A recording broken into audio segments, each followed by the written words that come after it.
Olá, sejam muito bem-vindos à nossa aula inaugural. Caros alunos, a nossa primeira aula, a nossa iniciação no módulo de enogastronomia e outras bebidas.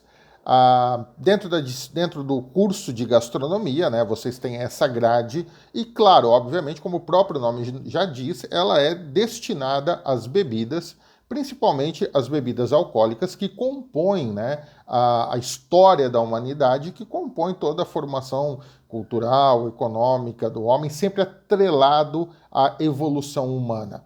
E, principalmente, quando a gente fala de enogastronomia, nós vamos falar o que? De vinho, de harmonização, de pratos, de tudo que vocês já fazem aí, do que é a vida de vocês agora, a imersão de vocês dentro desse fantástico mundo que é a gastronomia. E nós iniciamos, então, dessa forma, hoje com a nossa primeira aula. Como eu disse, sou o professor William Máximo e é um prazer estar aqui com vocês. Bom, a minha formação dentro da área, eu sou formado em chefe de cozinha internacional pelo SENAC Campus Águas de São Pedro. Durante muitos anos, durante muitas décadas, o SENAC foi uma grande referência em formação de chefes de cozinhas e cozinheiros. Trabalhei por lá alguns anos. Trabalhei nas cozinhas do SENAC pós-formação e acabei conhecendo os vinhos no SENAC e fiz o curso de sommelier na própria instituição, onde obtive a minha diplomação em sommelier e a partir daí comecei a trabalhar dentro da área, comecei a me dedicar exclusivamente ao mundo dos vinhos. Mas ter feito gastronomia e ter trabalhado em gastronomia por um período, para mim foi fundamental, porque hoje, tanto nas minhas palestras, nos meus cursos e principalmente nesse material didático que vocês têm aqui, é fundamental o conhecimento da gastronomia quando a gente está pensando em vinhos, quando nós estamos pensando em algumas bebidas, no que tange a harmonização, a combinação dos pratos, os elementos que vão compor isso. Mas fiquem tranquilos, isso daqui a gente vai falar durante todo o nosso módulo, nós vamos abordar alguns detalhes, algumas técnicas, algumas dicas específicas para que vocês possam aproveitar melhor e usar sim, em prol de vocês, todo esse conteúdo da enogastronomia no dia a dia. Vocês vão ver que no trabalho de vocês dentro das cozinhas, ou gerenciando um estabelecimento, ou montando eventos, ou cuidando de uma rede que produz, que trabalha com restauração, todos os ramos da gastronomia, de alguma forma vocês vão estar ligados com as bebidas, obviamente elas fazem parte do mundo da restauração, e aí também as combinações, o entendimento sobre elas. Então, o que é importante? Nessa disciplina, a gente entender um pouco, conhecer alguns conceitos, certo? Sobre vinho, e depois fica mais fácil para aplicar lá fora, e principalmente quando você, na sequência, precisar estudar, se aprofundar um pouco mais, com o alicerce, com a base, você vai conseguir fazer isso com mais tranquilidade. Bom, após essa formação dentro da área aí de sommelier, eu fui me especializando e hoje eu terminei o terceiro nível, já há alguns anos, há uns 4 anos mais ou menos, que eu consegui a titulação de especialista em vinhos pela mais renomada escola de educação de vinhos no mundo. Ela é situada em Londres, é a W7 que nós chamamos, é Wine Spirit Education Trust. Essa escola é especializada só em formação de especialistas dentro da área. Então, eu obtive minha titulação não muito distante, né, uns 3, 4 anos atrás, e hoje eu trabalho como sommelier, como especialista em vinhos e também na educação pedagógica dentro da área de vinhos, ok? Dentro da área de gastronomia, que é o curso de vocês, assim também como com consultorias, palestras para lojas de vinho, para importadores, etc. e tal. Bom, esse é meu mundo, essa é minha paixão e eu quero transmitir um pouquinho disso para vocês e espero que gostem, ok? Eu deixei já na introdução do primeiro capítulo, né? A gente vai falar, o primeiro capítulo a gente vai dividir o livro aí em 4 partes, tá? Vocês vão estar acompanhando, vocês têm esse material didático que está bem completo para trazer todo o respaldo aí a hora que vocês forem estudar. Mas nós vamos aqui abordar, né, os temas em 4 em 4 aulas, eu dei uma dividida para as 4 aulas. E a primeira aula é uma aula mais de introdução, é uma aula mais de conhecimento, de situar, né, e entender um pouco as principais uvas, onde surgiu o vinho, como o vinho é feito, e através disso até vocês já começarem a entender e perceber os estilos de vinho, obviamente, e principalmente, por que um vinho é mais caro, por que um vinho é mais barato, né? Qual é a questão da qualidade, o que muda muito isso. Então, dessa forma, a gente consegue abordar de uma forma bem abrangente todo esse conteúdo. E eu deixei aqui como um pensamento, e eu fiz questão até de colocar um pensamento próprio, né, um pensamento meu mesmo, que eu deixei como aqui para vocês na introdução do capítulo, né? A videira é a ponte para os aromas e sabores que a terra nos proporciona. Claro que ali eu fiz um pouco de cunho poético, né? Um pouco mais emotivo, mas realmente é isso. Tudo que nós sentimos do vinho, todos os aromas, os sabores, tudo está ligado à videira, à planta. E a gente vai ver que tem vários tipos de espécies de videira, né?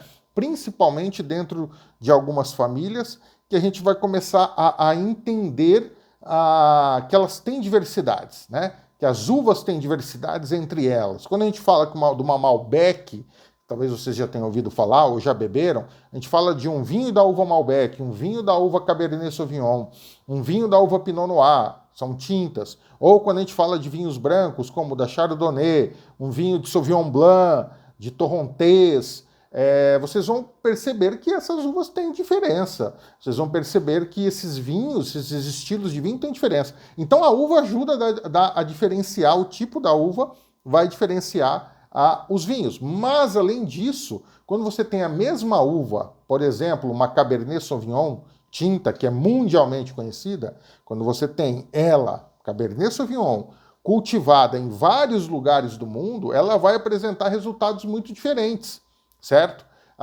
Geralmente com os frutos, no geral, não é assim, né? Se você pega uma espécie, por exemplo, de goiaba ou de manga e replica ela em vários lugares, ela vai produzir basicamente aquela mesma manga. Já a uva não. Ela, mesmo sendo Cabernet Sauvignon, ela vai mudar as características de sabor e aroma quando você fizer o vinho, depois que você vinificar. Então, essa mudança ocorre por quê? Por causa da terra, pessoal. Então é isso que eu quis dizer aqui, ó. Dependendo do lugar onde ela está, dependendo do solo, dependendo do clima, das condições geográficas, do paralelo no globo onde ela se localiza, tudo isso vai ser um determinante para o quê? Para o que aquela uva vai apresentar. No caso, eu dei como exemplo a Cabernet Sauvignon. Isso aí, se eu plantei Cabernet Sauvignon no Chile, eu vou ter uma resposta, na Argentina outra, na França outra, então mudou o local, muda as características do vinho. Por isso, a videira, né, da onde vêm as uvas, é a ponte para os aromas e sabores que a terra nos proporciona. Estou querendo dizer que, na verdade, muito vem ali do tipo de solo, de clima, de posição geográfica, de inclinação, todas essas características naturais que vão influenciar diretamente na videira, que ela vai ser essa ponte para nos levar os aromas e sabores da terra. Claro que do fruto dela também. Um pouco poética a frase, como eu disse, mas com todo um cunho lógico que a gente vai perceber aí durante a aula no entendimento sobre as uvas e sobre as videiras e principalmente, né, claro, sobre os nossos vinhos, certo? Bom, então só passando a divisão, né, da primeira unidade aqui que nós vamos abordar, nós vamos falar hoje aí de conceito histórico, das espécies de uvas viníferas, a gente vai entender um pouco as diferenças, dos métodos de produção de vinho e da utilização de barrica de carvalho. Então a gente está quase que fazendo um conceito histórico aí, trazendo as principais uvas, as mais cultivadas no mundo, as que produzem, as que a gente mais ouve falar, né, os vinhos que mais tem no mercado dessas uvas, os métodos, como que a gente faz um vinho, né? Até para que vocês possam entender um pouco mais sobre questão de valor, de preço, tudo isso está envolvido nessa situação. Depende, obviamente, depende do quê? do quanto eu vou investir, de como eu vou produzir, eu vou ter uma resposta de vinho, mas também vou ter uma resposta de preço. Isso é mercado, obviamente, tem que funcionar assim. E a utilização de barrica de carvalho. Por que a gente deixa o vinho descansando numa barrica de carvalho antes de engarrafar? Ou por que a gente simplesmente não passa por barrica e já sai direto da produção, pula a fase de estagiar em barrica de carvalho, né? Aqueles tonéis que a gente vê, aqueles até bonitinhos, abaulados, redondos, né? Que o vinho fica ali, a gente não coloca ali e vai direto para a garrafa e para o comércio. Depende, são estilos de vinhos diferentes, a gente vai abordar um pouco disso. Então esse é o nosso conteúdo, é o nosso, a nossa abordagem da aula de hoje. E a gente começa falando, né, da parte histórica, do surgimento. E essa parte histórica e esse surgimento, nós vamos entender o quê? Bom, principalmente, quanto tempo o homem aí produz vinho, há quanto tempo o homem está envolvido, né, na produção e preparação do vinho. Há quanto que o vinho caminha junto com a humanidade. A gente sabe que a cerveja, né, também é uma bebida extremamente antiga, talvez tanto quanto, um pouco menos do que o vinho. Não sei, existe uma discussão entre os especialistas de cerveja e os especialistas de vinho que dizem, olha, a minha bebida é a mais velha, não, a minha é a mais velha, tem mais tempo. Enfim, como a gente sabe que é uma questão de fator histórico e principalmente arqueológico, e a arqueologia ela vai pesquisando e vai descobrindo novos fatos, né? É a ciência que pesquisa a história, e então, cada vez que aparece um novo fato, a gente tem uma nova datação de tempo. E isso pode colocar uma mais velha do que a outra, mas de forma temporária. Ou, né, de forma um pouco não tão por tanto tempo. Muito do que se sabia de história há 50 anos atrás, hoje a gente já tem muito mais informação, a gente já sabe que mudou muitas coisas dos fatos históricos, não porque eles eram falsos, mas porque eles foram se encontrando novas informações que foram substituindo as anteriores. Mas, falando de vinho especificamente, há quanto tempo mais ou menos que nós pensamos, né, a humanidade tem? Olha, a datação é de quase, na verdade, de quase 10 mil anos, tá? A gente está falando entre 8 e 10 mil anos dos primeiros indícios ali de vinificação. Então a gente está pensando aí em 8 mil anos antes de Cristo, né? Mais 2 mil anos depois, 10 mil anos que o vinho existe. É muito tempo. E a vinificação tem várias explicações da forma como que ela pode ter começado. A gente encontra duas lendas, né, mais específicas, aí eu vou falar primeiro de lenda, tá? E lenda, a gente sabe que não é fato histórico, lenda a gente sabe que é algo que não pode ser comprovado cientificamente. O que eu falei de parte científica foi agora, né, em relação à arqueologia, dessa datação de quase 10 mil anos aí do surgimento do vinho, mas a gente tem duas lendas, duas histórias floreadas, um pouco mais engraçadas, para a gente entender um pouco esse conceito. Teria o vinho surgido quando um pastor de ovelhas, ele levando o seu rebanho para se alimentar e ficava ali, né, vigiando a sua criação durante todo o dia para depois recolher à noite, ele teria levado uvas dentro de uma bolsa de couro, e essas uvas ele esqueceu e transportou por dias, e elas amassaram e derrubaram o líquido, né, a polpa ali dentro da bolsa, ali ficou quente, começou a fermentar e virou vinho. Ele provou, tinha virado uma bebida alcoólica. Então, essa seria uma das explicações, uma das lendas. A outra é que um rei da Pérsia tinha um harém, né, com esposas, e as suas esposas recebiam alimentação durante o dia, etc. e tal, e um dia levaram uma ânfora cheia de frutas, né, aquelas ânforas de barro, eles levavam com várias ânforas cheias de vários tipos de fruta que eles tinham ali na região, e uma dessas ânforas estavam com uva, e eles perceberam, né, as mulheres ali perceberam que de uma ânfora estava um cheiro muito forte, um cheiro ruim. Então, e era uma ânfora que tinha uva. Então elas pensaram, olha, essa uva aqui está envenenada, então não comam, né? Aí uma das esposas, que estaria muito infeliz, triste, resolveu tirar a sua vida e foi comer aquelas uvas que estariam envenenadas, né?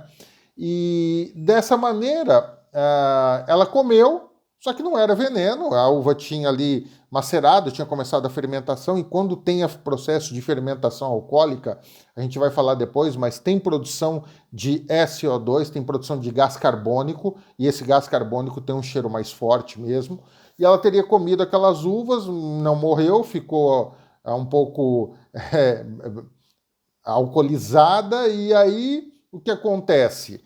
Ela acabou por ficando embriagada, ficou feliz, dançou, se divertiu, cansou, dormiu e acordou bem, né? Então, isso são lendas, mas o posicionamento histórico é o que eu passei para vocês inicialmente. E 8.000 anos, e aonde seria? Olha, em uma região que nós chamamos, que nós conhecemos, como a região do Cáucaso, certo? A região do Cáucaso, depois vocês peguem um mapa aí no Google, né? É só colocar um país chamado Geórgia, mais precisamente. A região do Cáucaso está ali, é uma parte ali, uma parte de uma extremidade da Rússia, né? A antiga União Soviética, que estava fechada para o mundo. Depois que abriu da cortina de ferro, alguns países se separaram. A Geórgia é um separatista da Rússia, ela teve sua independência, e ali na região eles tiveram o quê? Talvez ali é o berço da onde se encontrou mais informações sobre produção de vinho há milênios atrás. Quando vocês colocarem lá no Google, vocês vão ver que a Geórgia está sem um pedacinho de terra e tem dois mares aqui. Tem o Mar Negro e o Mar Cáspio, que estão ali, e ela fica entre os dois. Essa região é uma região que produz vinho realmente há milênios. E lá eles encontraram, para vocês terem uma ideia, eu disse de consumo de vinho há quase 10.000 anos, mas a primeira vinícola, olha, prestem atenção, vinícola mesmo, estruturada, vinícola onde a gente faz o vinho, né? Tem os campos com a plantação das uvas, e também tem ali, além da plantação das uvas, tem o centro de vinificação, né? Os equipamentos, os utensílios, os barris para conservação, etc. e tal. A estrutura física, né, da vinícola, eles encontraram a considerada hoje a vinícola mais antiga, tá, datada de exploração arqueológica. Na verdade, quase não, 6.500 anos atrás. Olha, 6.500 anos atrás, a primeira vinícola. Então, vocês imaginam há quanto tempo o homem já vinha consumindo vinho, já vinha fazendo uso dessa bebida, né? E é ali na região do Cáucaso, é ali na Geórgia, que vocês vão encontrar, a referência hoje é a Geórgia, é um país, tá? Um país que se separou da Rússia, e onde a capital é Tbilisi, certo? Bom, ali na Geórgia eles faziam vinhos até hoje, como se faz há mais de 4.000 anos atrás. Eles constroem ânforas de barro grandes, tá? Bem grandes, bem altas, que cabem ali uns 500 a 1.000 litros, uns 500, 600 litros mais ou menos, quase 1.000 litros de fruta, de vinho, né? De líquido, só que eles não colocavam o líquido lá para fermentar. Olha que interessante. Eles construíam essa ânfora de barro, deixavam ela secar, depois eles enterravam ela, deixavam só a boca dela para fora assim, um círculo, né, toda enterrada abaixo no solo. Jogavam lá dentro os cachos de uvas inteiros, eles cortavam os cachos e jogavam dentro dessa ânfora, e ali eles faziam, fechavam ela com madeira, cera de abelha para vedar, e deixava só um cânulozinho assim para respirar dentro da ânfora, tipo um canudo, né, mais espesso, mais largo, que estava dentro da ânfora e saía para fora. Por que isso? Toda aquela uva lá dentro era o processo de fermentação mais primitivo e que ainda hoje naquela região é usado para fazer alguns vinhos, E olha que engraçado, alguns vinhos que hoje são caros para você comprar, porque são meio que raridade, o estilo de se produzir. Os cachos dentro dessa ânfora, eles começavam a pesar em cima das que estavam lá embaixo, claro, pressão mecânica, né, de peso. Então, cheio de uvas lá dentro, as que estavam embaixo começavam a romper, a quebrar a casca. O líquido está doce, entra em contato com a casca da uva e na casca da uva já tem uma levedura natural. Levedura, vocês não sei se já tiveram ou se terão ainda aula de panificação, mas quando a gente fala de levedura, a gente está pensando, por exemplo, na Saccharomyces cerevisiae, que vocês veem na aula de panificação. Você precisa de uma levedura, de um fermento, para fermentar ali o açúcar que se coloca um pouco proposital na massa do pão, para fazer com que ele cresça. Ok, isso é fermentação.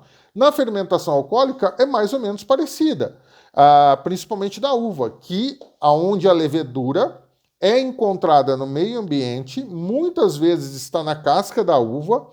Hoje eu não consigo fazer só com o que está na casca da uva, fermentar, ter uma boa fermentação, mas antigamente era feito só o que estava na casca da uva.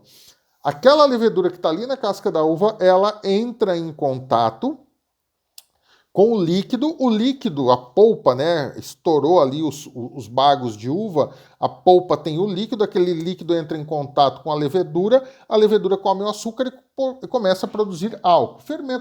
Isso é regra básica de fermentação alcoólica, como nós conhecemos. Ok, assim começava a fermentação. O gás carbônico que se forma da fermentação alcoólica, se ele não tivesse como sair da ânfora, ele ia rachar a ânfora, porque ele faria pressão interna e ela ia quebrar. Para que isso não acontecesse, eles deixavam um cânulo para fora para o gás carbônico vazar. Depois de 7, 8, 9 meses que ficava ali, olha o tempo, eles abriam, tiravam todo aquele bagaço e tomavam aquele vinho. Basicamente era assim. Hoje ainda tem alguns produtores que fazem um vinho muito parecido com isso. Não são muitos no mundo e são conhecidos. Depois, se vocês quiserem pesquisar na internet, vocês colocam lá vinho laranja, tá? Ou orange wine em inglês, ou vinho laranja ou vinho âmbar. Vocês vão encontrar muita referência sobre esse tipo de produção, ok? E dessa forma começou a produção de vinhos, e dessa forma o vinho começou a ganhar destaque e a ter espaço, né, dentro da sociedade em larga escala. Imagina lá, 6.500 anos atrás, as pessoas passavam por essa vinícola, compravam o seu vinho, enchiam suas ânforas, os seus jarros, né, ou as bolsas de couro e seguiam viagem, né? Então, era uma forma já de comércio do vinho que já vinha acontecendo há bastante tempo. Bom, e o vinho sai ali, porque na verdade a gente tem aquele centro ali de produção, aonde eu falei, na região do Cáucaso, que é mais ou menos o que a gente pensaria Oriente Médio.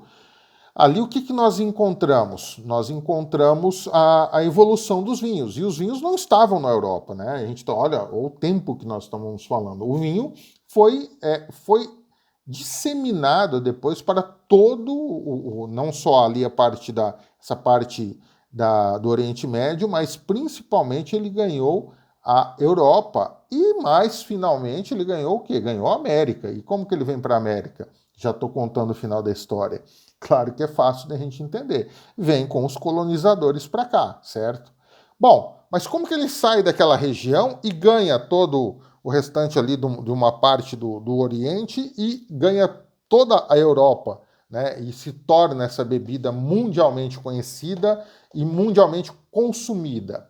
Bom, o vinho é levado através de uma coisa que movimentava os países naquela época. Infelizmente, movimenta até hoje, né? De outras formas, com ganhos financeiros, mas isso é um capítulo à parte. A gente não deixou de continuar tendo esse tipo de ação, infelizmente. Mas as guerras eram uma forma de levar abrir novas fronteiras nesse período. E tudo começa, né, na verdade, ali no Oriente, começa com os persas que aprenderam a fazer os vinhos, que aprenderam a prepará-los, eles também foram grandes conquistadores, e os persas eles acabam se deslocando, né, por algumas partes ali na região do Oriente, e acabam levando esse conhecimento para a Grécia. Então, toda nação que conquistava algo, que conquistava um local, ela fazia o quê? Ela já detinha o conhecimento de como fazer vinho e de consumir o vinho, obviamente. Quando ela conquistava uma nova região, como os persas fizeram, e aí depois os gregos vão fazer, eles levavam os vinhos, ensinavam os locais a consumir a bebida, ensinavam eles a plantar as videiras, a cultivar, a colher as uvas, a fermentar e a preparar o vinho e depois consumir. Era feito dessa maneira.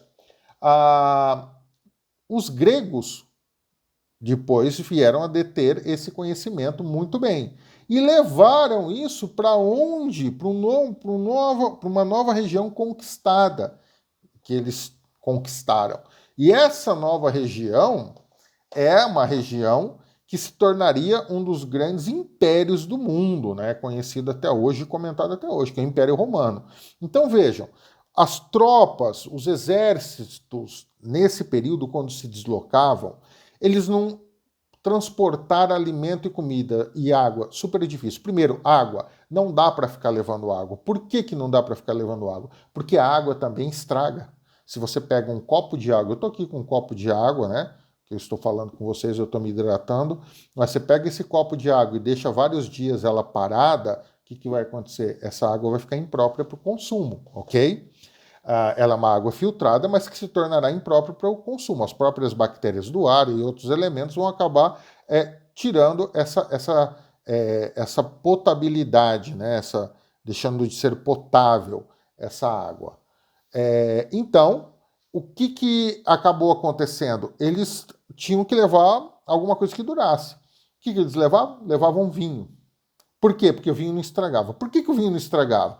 Porque o vinho já tem conservante natural. Quais são os conservantes naturais do vinho? Um pouco traços de doçura, mesmo que ele não seja doce, mesmo sendo seco na boca, ele ainda tem uma, 2, 3 gramas de açúcar ali na sua composição. E olha, já guardem essa dica. A gente só percebe doçura na boca, açúcar, sensorialmente, acima de 4 gramas, viu? Se eu pegar 4 gramas de açúcar, diluir em 1 litro de água e beber, eu não vou sentir o açúcar, sensorialmente, mas ele estará lá. Então, os vinhos sempre têm um traço de açúcar que você não sente, mas que está lá. Então, esse pouco de doçura ajuda a preservar, é um conservante natural. Outro conservante natural é o tanino, que está no vinho, e eu não vou entrar nos detalhes, desculpem, do tanino agora, porque isso a gente vai falar mais à frente. E, só para vocês saberem, o tanino é aquele agente secante que seca a boca, né, que seca ali os dentes, a gengiva quando você toma, e às vezes dá um travo amargo quando você está engolindo, tá? Então essa é a presença do tanino. E o último dos agentes conservantes, o álcool. Quando você tem a presença do álcool, o álcool ele já combate as bactérias do ar. Então 3 agentes conservantes, doçura, tanino e álcool no vinho. Dessa forma, eles podiam levar e transportar por meses a fio essa bebida, né, dentro de bolsas de couro, de pequenas ânforas, enfim, durante as batalhas. E assim o vinho era levado. E quando chegavam nos locais também, os exércitos eles não consumiam água das regiões conquistadas, porque muitas vezes os que foram derrotados ali matavam animais e jogavam esses animais nos mananciais de água para contaminar a água. Os animais mortos, né, jogavam lá dentro, as vísceras, tudo, os excrementos, para contaminar a água, para envenenar os conquistadores. Então, eles evitavam consumir a água dessa maneira, né, de locais que eles não conheciam, até, claro, se estabelecerem bem. Levavam o vinho e assim o vinho foi ganhando espaço. E os gregos, eles saem da Grécia e vão conquistar a toda a região que eles chamaram de Oenótria. Oenótria, em grego, significa a terra das videiras, onde se tem muitas videiras. E esse local nada mais é do que a nossa Itália hoje, que viria a ser, na época, depois dos gregos, o Império Romano, né?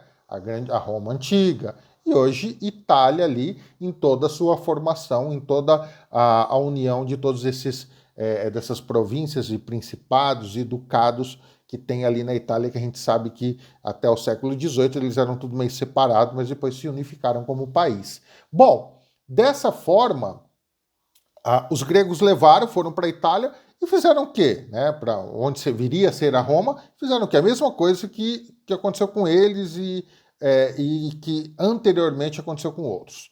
Eles levaram os vinhos, eles ensinaram os locais a plantar, a cultivar, a colher, a produzir os vinhos e consumir.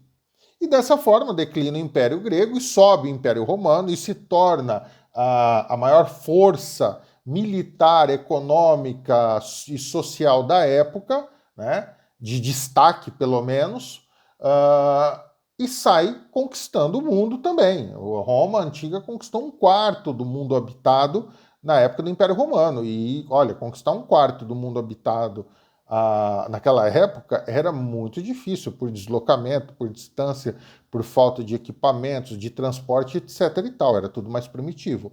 Então a Roma antiga foi um grande império. E o que os romanos fazem? Se tornaram grandes produtores de vinho e ávidos consumidores. Para vocês terem uma ideia, o exército romano era orientado todos os dias, fora de batalha, a consumir 1,5 litro de vinho, o soldado, e durante as batalhas de 2 a 3 litros. Eu digo que eles lutavam embriagados, né? Talvez por isso que a gente vê esses filmes épicos e eles estão ali ferozes e valentes, mas na verdade acho que eu costumo brincar, falar, acho que eles eram bêbados, né? Para suportar aquelas batalhas, aquele massacre que a gente acaba vendo nesses filmes. E com esse consumo da bebida, eles levaram para outros locais. E a Itália, os romanos saíram lá. Se vocês pegarem o mapa da Itália depois, a gente fala muito aqui de mapa de localização, né? E vinho também é geografia, além de tudo.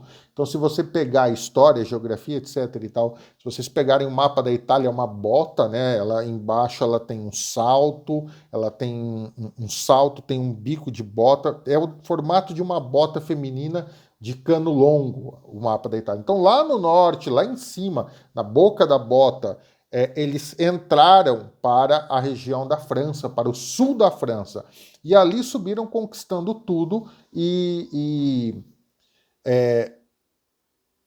tomando as regiões e ensinando os locais a fazerem vinho, a produzir e a consumir. E assim, dessa forma, o vinho ganha e é levado para toda a Europa.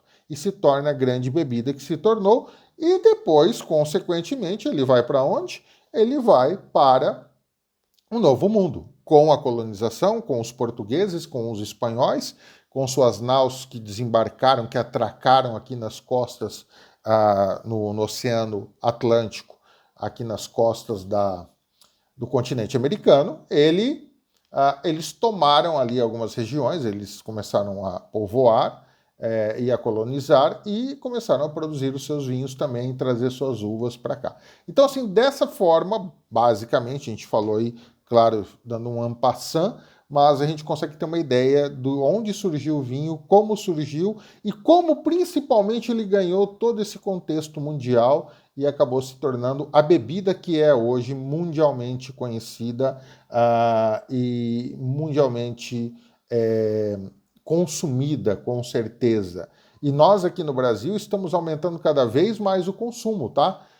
Rapidamente dizer para vocês que há 2 anos atrás o consumo per capita de vinho no Brasil era de 1,7 por habitante, hoje já está em 3,9, quase 4. Nós dobramos o consumo de vinho em 2 anos, ainda é pouco, mas já foi dobrado. Então a tendência é que ele cresça, aliás, a tendência não, ele irá crescer e está numa grande crescente. Cada vez mais vocês vão ter contato mais cotidianamente com vinhos, certo? Bom, então, agora falando de uvas, né? Quais as principais uvas para se fazer vinho? A gente precisa saber 2 coisas. Primeiro, existem 2 espécies mais conhecidas, a Vitis vinifera e a Vitis americana. Olha, são famílias de videiras, mas são distintas entre elas. A Vitis americana, ela é originária do continente americano. O próprio nome já diz, Vitis americana. Ok, a Vitis americana, ela é uma uva, ela tem vários tipos de uva. A gente mais comumente conhecido pra gente, Bordeaux, Isabel, Niágara, Thompson, ou seja, essas uvas de mesa, essas uvas que nós compramos em frutarias, mercearias, e usamos em feiras, e usamos para comer em casa, tá? E também até para fazer suco de uva. Os melhores sucos de uva feitos no Brasil são feitos da uva Bordeaux e da uva Isabel, para vocês terem uma ideia. Perfeito. E a uva para fazer vinho? Não são essas. São da família Vitis vinífera. Vitis americana, que eu falei até aqui. Vitis vinífera é todas essas uvas que estão nos nomes, que estão nas garrafas de vinho. Malbec, Pinot Noir, Chardonnay, Sauvignon Blanc, Cabernet Sauvignon, Merlot, Syrah, Sangiovese, etc, etc, etc e tal. Essas são as uvas próprias pessoas de vinho. Por que essas são e as americanas não são? Sabe por quê? Porque as uvas americanas não produzem o açúcar suficiente para você ter uma graduação alcoólica acima de 8 volumes. E não tendo essa graduação alcoólica acima de 8 volumes de álcool, você vai ter um vinho flácido, um vinho sem graça, um vinho morto, um vinho sem característica. Já a Vitis vinífera, ela tem essa capacidade de ter uma produção maior de açúcar, e esse açúcar, quando fermentado, vai te trazer o quê? Uma graduação alcoólica, vai produzir álcool que vai deixar o vinho com 12, 12,5, 13, 14, 15 volumes de álcool. Aí sim você tem estrutura, aí sim você tem a condição de ter um vinho realmente com porte, com corpo para poder ser consumido. Não é porque tem mais álcool só, não, viu, pessoal? É porque principalmente o álcool ajuda a dar estrutura para a bebida, e essa estrutura é mais agradável na boca. Se você colocar um vinho feito dessas uvas americanas com 6, 7 volumes de álcool, você vai colocar na boca, parece uma coisa aguada, sem graça para se beber. A percepção, tá bom? E quais são as principais uvas que nós encontramos, né? Quais são as uvas mais cultivadas? Olha, a gente tem assim uma infinidade, tanto de uvas tintas quanto brancas. Mas claro, eu vou falar de 2 tintas aqui hoje e 2 brancas mais especificamente, tá? Que são as mais conhecidas, que são as mais cultuadas e talvez dentre as mais consumidas no mundo. Das brancas, nós temos a Chardonnay e a Sauvignon Blanc. Chardonnay, tá? A Chardonnay é uma uva branca que tem uma característica assim, ela se adapta bem em qualquer região vinícola. Vejam, não é todas as uvas que se adaptam a todas as regiões vinícolas. Tem uvas que têm características muito específicas que não dão certo em algumas regiões. A gente já vai começar a entender isso agora. A Chardonnay é uma que vai bem em todas as regiões. A próxima, eu falo que a prima dela, a Sauvignon Blanc, ela já não é assim. Ela não vai bem em qualquer região de produção. E vocês vão entender o porquê. A Chardonnay, então, a gente costuma dizer que é a rainha das uvas brancas. Dentre, talvez, a mais cultivada das brancas, a Chardonnay, ela faz vinhos no mundo inteiro, faz vinhos com muita propriedade. Quando a gente fala de Chardonnay, a gente começa a pensar, por exemplo, a grande maioria dos espumantes levam uva branca na sua produção. Branca e às vezes uvas tintas, mas uvas tintas que são vinificadas sem a casca e por isso, se você não põe a casca tinta, não dá cor para o líquido. Se não dá cor para o líquido, vai ficar branco. Você pegar um Cabernet Sauvignon, uma uva Cabernet Sauvignon, que vamos falar da Pinot, melhor, a Pinot que é usada para fazer espumante. Às vezes você toma um espumante branco, feito de Chardonnay, que é uva branca, ok, misturada com uva Pinot Noir, que é tinta. Mas por que não ficou rosé ou por que não ficou tinto? Porque quando eles vão preparar, eles tiram toda a casca tinta da Pinot, separam e fermentam só a polpa. E aí não vai ter coloração porque não tingiu. O que tinge o vinho tinto é a cor que está na casca da uva. A branca já não. A branca, como a casca é amarela, vai continuar ficando branco, certo? O vinho fica levemente ali uma cor palha, às vezes, uma cor levemente dourada ou um esverdeado, mas nunca vai ter uma coloração igual de tinto nem de rosé. Então a Chardonnay, geralmente ela entra na composição da grande maioria dos espumantes mundo afora. E ela está na preparação do mais cultuado espumante do mundo, que é champanhe. Champanhe nada mais é do que o espumante feito na região de Champagne. Todo champanhe é um espumante, mas ele recebe esse nome de champanhe devido à região. E só pode levar o nome, o espumante só pode levar o nome de champanhe se ele for produzido na região de Champagne. Isso é como uma marca registrada e os outros locais não podem ser usados. Então, a gente tem grandes espumantes aqui no Brasil, mas não podem ser chamados de champanhe. Eles são chamados de espumantes, ok? A Chardonnay entra na composição dos espumantes, entra na composição dos champanhes. Ela faz grandes vinhos brancos na Europa, mas como lá na Europa, na França principalmente, é mais frio do que em relação ao Novo Mundo, em relação, se eu pensar, Argentina, Chile, Brasil, lá as notas aromáticas desses vinhos vão ser mais de fruta um pouco mais verde, de maçã verde, de fruta neutra, vai ter mais acidez, mais frescor aqui na boca.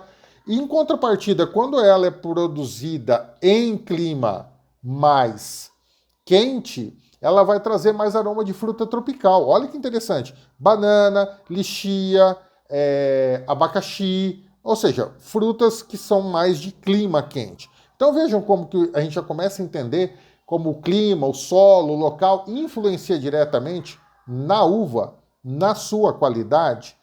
Isso é uma coisa bem interessante, é uma coisa que já começa a mostrar para a gente as diferenças dentre os vinhos.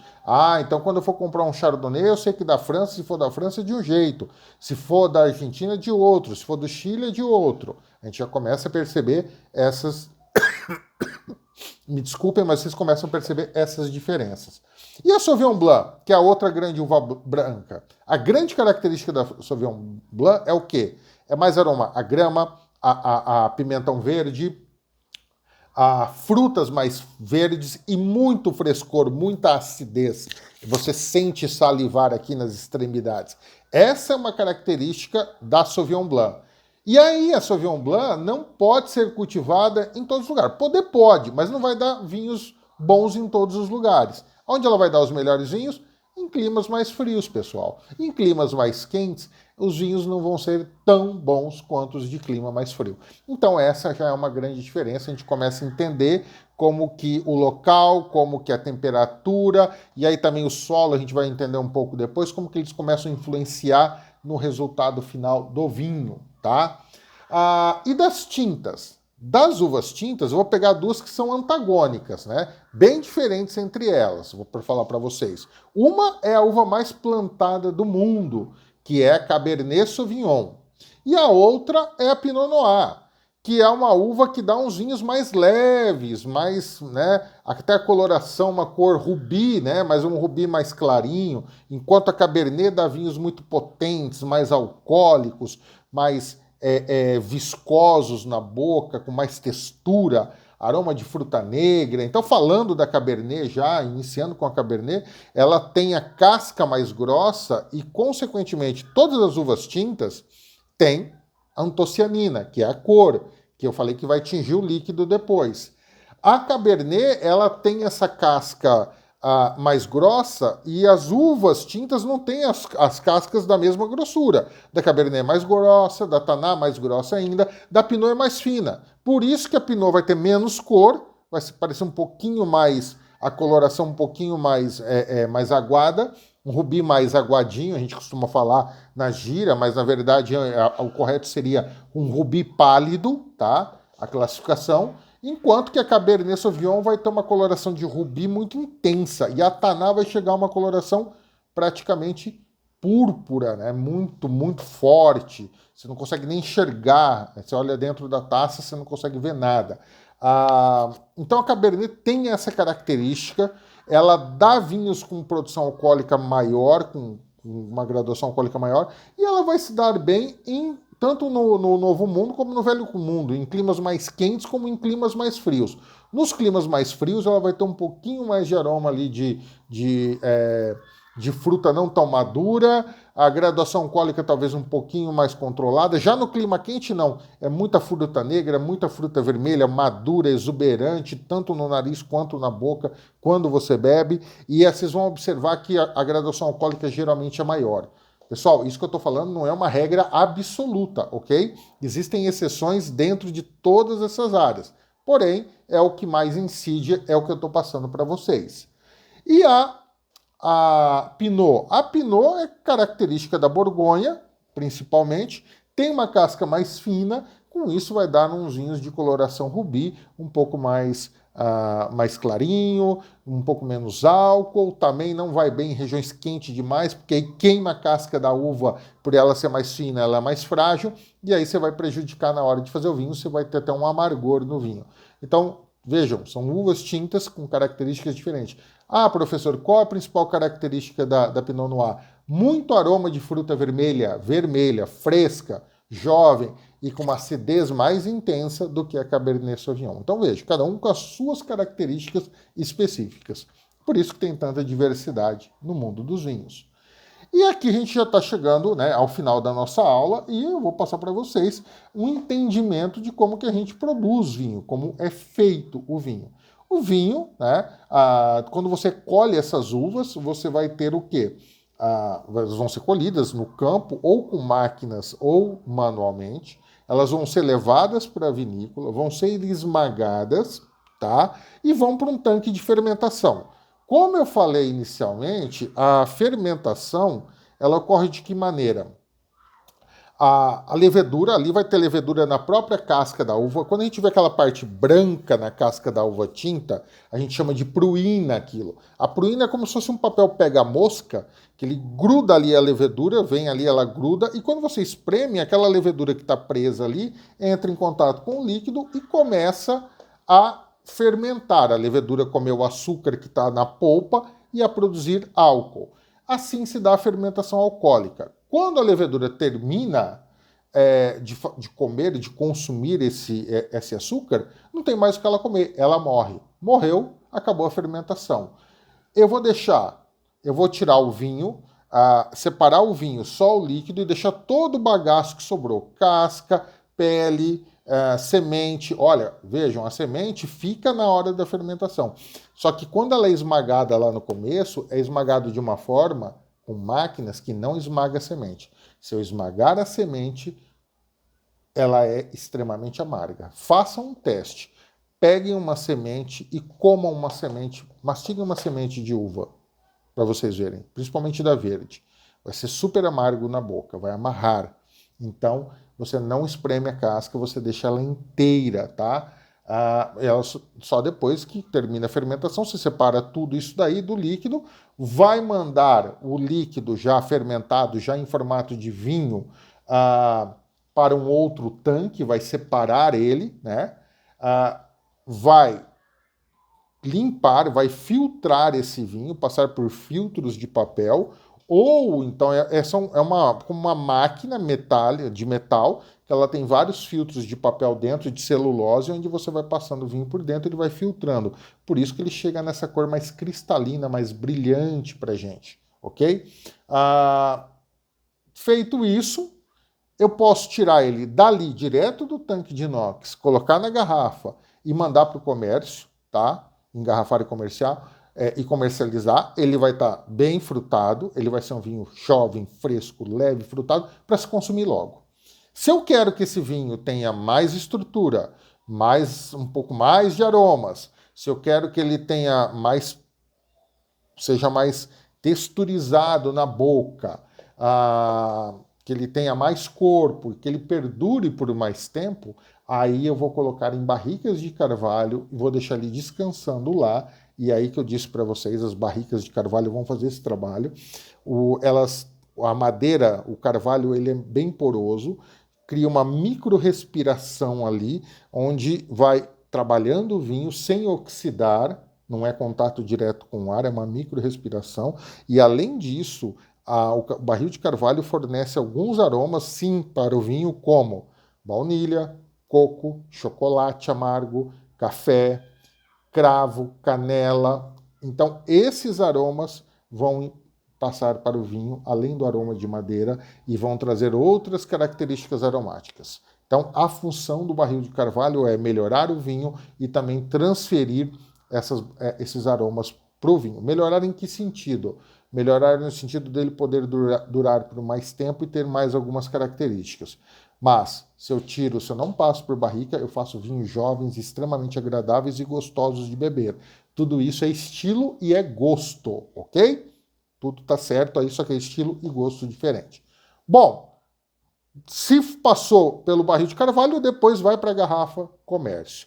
Então, pessoal, aqui a gente chega ao final dessa nossa primeira aula e trazendo um conceito básico sobre o mundo dos vinhos, como o vinho ganhou o mundo e foi levado através das regiões, as principais uvas, as duas brancas e as duas tintas mais conhecidas, e claro, como basicamente que nós fazemos um vinho. Com esse material a gente já tem um alicerce básico para na próxima aula seguirmos com o nosso conteúdo, certo? Bom, foi um prazer estar aqui com vocês. Espero que tenham gostado e deixo um grande abraço a todos e nós encontramos na nossa segunda aula. Até lá. Obrigado.